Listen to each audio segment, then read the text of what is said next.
জয় যিশু। প্রভুর চরণে নিজ দিন সমর্পণ করুন। প্রভুর চরণে নিজ দিন সমর্পণ করুন।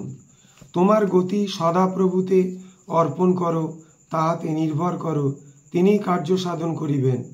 সদাপ্রভুর নিকট নীরব হও, তাহার অপেক্ষায় থাকো। গীত সংহিতা 37 অধ্যায় 5 থেকে 7 পদ।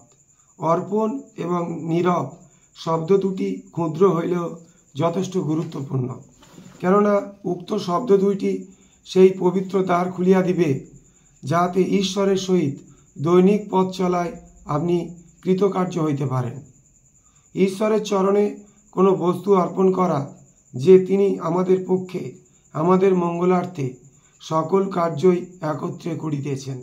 রোমীয় পুস্তক 8 অধ্যায় 28 পদ। এর অর্থই হইল ঐশ্বরিক নিয়ম বহন করা। আমরা উচ্চস্বরে সদাপ্রভুকে আদেশ করিব না,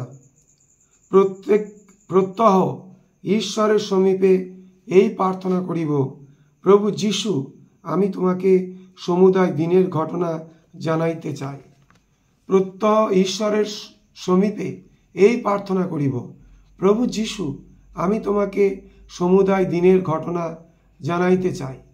অতঃপর কি কি বিষয় লইয়া আপনি চিন্তিত তা অবশ্যই বলিবেন, একটির পর একটি ঘটনা তাহাকে জানাইবেন। যেরূপ ব্যক্তি, স্থান, ঘটনা, বিষয়বস্তু ইত্যাদি। অপ্রত্যাশিত অনেক বিষয় যেরূপ আমাদের জীবনে ঘটিয়া থাকে, সেইরূপ আমরা পরিকল্পনা করিলেও ও বিষয় কার্যে পর্যবসিত হয় না। কোনো কোনো দিন পরিকল্পনা না করিলেও কার্য সম্পাদিত হয়।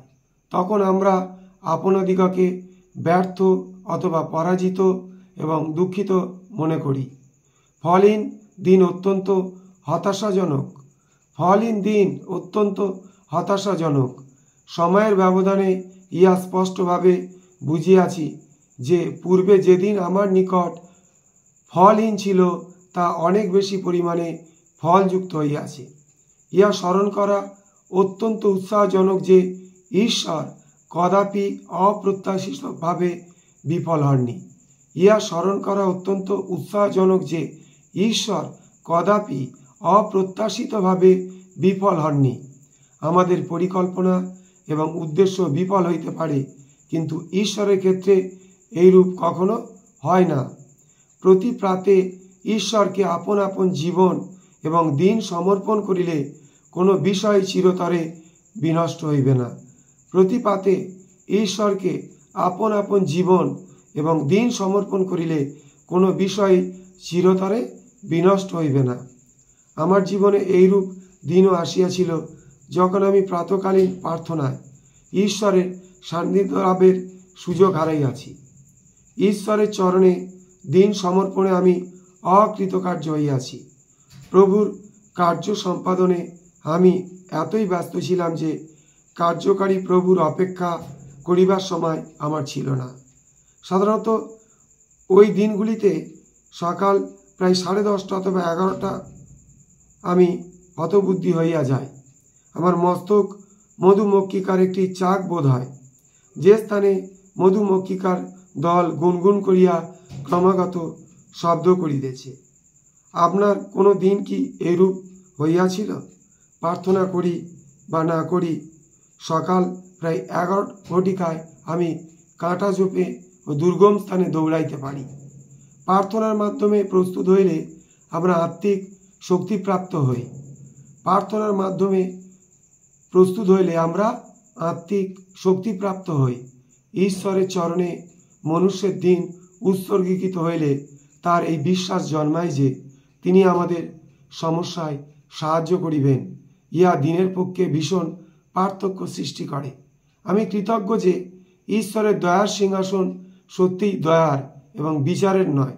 আমি অত্যন্ত আনন্দিত হই যে বিফল হইলেও আমরা তার নিকট স্বতঃস্ফূর্তভাবে আসিতে পারি এবং তিনিও আমাদিগকে ক্ষমা করিতে ও আরোগ্য করিতে ইচ্ছুক। হুড়োহুড়ি এবং বিশৃঙ্খলতায় দিন প্রার্থনায় প্রভুতে সমর্পিত না হইলে আমি ঈশ্বরের চরণে বসিয়া তার বিজ্ঞতা এবং সাহায্য প্রার্থনা করিয়াছিলাম। আমি ইহা আবিষ্কার করিয়া সুখী হইলাম আমি ঈশ্বরের অপেক্ষা করিতে ভুলিলেও ঈশ্বর আমার অপেক্ষা করিয়াছেন। প্রার্থনা কখনোই খুব বেশি দেরি হইবে না, কিন্তু প্রাতকালীন প্রার্থনার দ্বারা আমরা আপনাদিগকে অন্যান্য দিগকে অনেক দুঃখ শোক হইতে বাঁচাইতে পারি। সেই সময় প্রভুতে দিন উৎসর্গীকৃত হয় এবং প্রভুতে নীরব হওয়া সম্ভব। প্রার্থনায় কখনোই খুব বেশি দেরি হইবে না, কিন্তু প্রাতকালীন প্রার্থনার দ্বারা আমরা আপনাদিগকে ও অন্যান্য দিগকে অনেক দুঃখ শোক হইতে বাঁচাইতে পারি। সেই সময় প্রভুতে দিন উৎসর্গীকৃত হয় এবং প্রভুতে নীরব হওয়া সম্ভব। জয় যিশু।